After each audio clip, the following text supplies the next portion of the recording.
સ્વાધ્યાય 10.1 પ્રશ્ન નંબર 12 શું કહેવામાં આવ્યું છે આમાં? એક ત્રિકોણની બે બાજુઓના માપ 12 સેમી અને 14 સેમી છે. જો આ ત્રિકોણની પરિમિતિ 36 સેમી હોય તો 36 સેમી હોય તો આપણે શું કરવાનું છે? ત્રીજી બાજુનું માપ શોધવાનું છે. ચાલો ત્રીજી બાજુનું માપ આપણે શોધીશું. જો આ એક ત્રિકોણ છે, આ પહેલી બાજુ, આ બીજી બાજુ ને આ છે ત્રીજી બાજુ. થઈ ગયો? બરાબર. હવે આપણને શું કીધું છે? ત્રિકોણની બે બાજુના માપ. ધારો કે આનું માપ 12 સેમી છે ને આનું માપ કેટલું છે? 14 સેમી છે. બરાબર.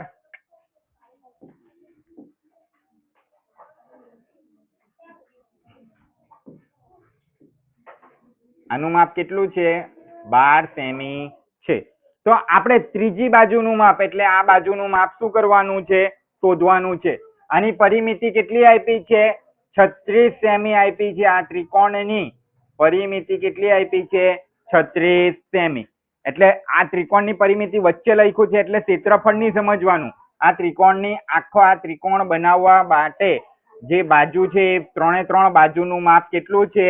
મળીને 36 સેમી છે. બધાનું ધ્યાન આટલે. ચાલો હવે આટલે આપણને 3 વસ્તુ આપેલી છે. બે બાજુના માપ આપ્યા છે. જુઓ પ્રથમ આપણે નામ આપી દઈએ. ધારો કે આનું નામ A છે, આનું નામ B છે, આનું નામ C છે. તો AB બાજુનું માપ કેટલું આપ્યું છે? 14 સેમી. BC બાજુનું માપ શું કરવાનું છે? શોધવાનું છે. પ્રશ્નાર્થ ચિહ્ન. AC બાજુનું માપ કેટલું આપ્યું છે? 12 સેમી. અને ત્રિકોણની પરિમિતિ આપી છે. ત્રિકોણની કયો ત્રિકોણ છે આ? ABC. ત્રિકોણ ABC ની પરિમિતિ આપી છે. કેટલી આપી છે? 36 સેમી. ધ્યાન આપજો દરેક જણ. તો એટલે આપણે ત્રિકોણની પરિમિતિનું સૂત્ર મૂકીશું. એટલે ત્રિકોણ એ કોઈ ચોક્કસ ત્રિકોણ આપ્યો નથી. જો નિયમિત ત્રિકોણ હોતે કે સમબાજુ ત્રિકોણ હોતે તો આપણે શું કરતે? 3 ગુણ્યા લંબાઈ સૂત્ર મૂકતે. પરંતુ આટલે સમબાજુ ત્રિકોણ નથી. એટલે દરેક બાજુના માપ કેવા હોઈ શકે છે? જુદા જુદા હોઈ શકે છે. એટલે સમબાજુ ત્રિકોણમાં જ 3 ગુણ્યા લંબાઈ લખાય. બાકીના બધામાં લંબાઈ વત્તા લંબાઈ વત્તા લંબાઈ લખાય. એટલે પહેલા AB બાજુ વત્તા BC બાજુ વત્તા શું આવશે? CA બાજુ. ચાલો AB બરાબર કેટલા છે? તો AB બરાબર છે આપણી પાસે 14 સેમી. એટલે 14. BC શું કરવાનું છે? આપણે શોધવાનું છે. CA આપેલા છે. CA કેટલા છે? 12 સેમી. કેટલા છે? 12 સેમી છે.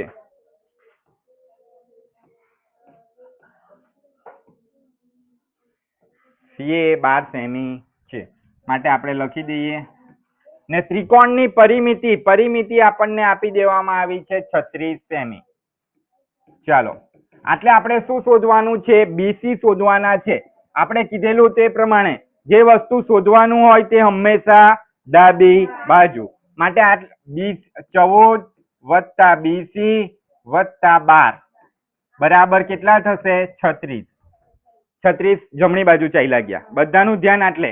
હવે જુઓ 14 અને 12 નો સરવાળો કરીએ. 14 ને 12 કેટલા થાય? 14 વત્તા 12 કેટલા થશે? કોઈ કહેશે? 14 માં 12 ઉમેરીએ તો હા બોલો. સરસ 26 થાય. કેટલા થાય? 26.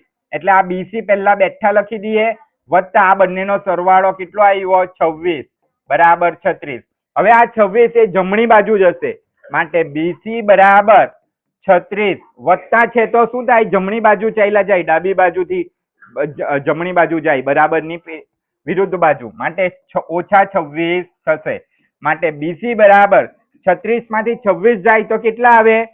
36 માંથી 26 જશે તો કેટલા આવશે? બોલો 36 માંથી. હા બોલો. હા 9. થોડીક ભૂલ છે, થોડીક. બોલો 36 માંથી 26 જાય તો કેટલા આવે?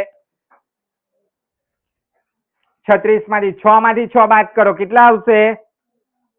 માંથી 6 બાદ કરીએ તો કેટલા આવે 0 ને 3 માંથી 2 બાદ કરીએ તો કેટલા આવે 1 કેટલા આવે છે BC બરાબર 10 તો આપણો આટલે જવાબ આવી ગયો એટલે લખવાનું ત્રીજી બાજુનું માપ કેટલું છે 10 સેમી છે 10 સેમી છે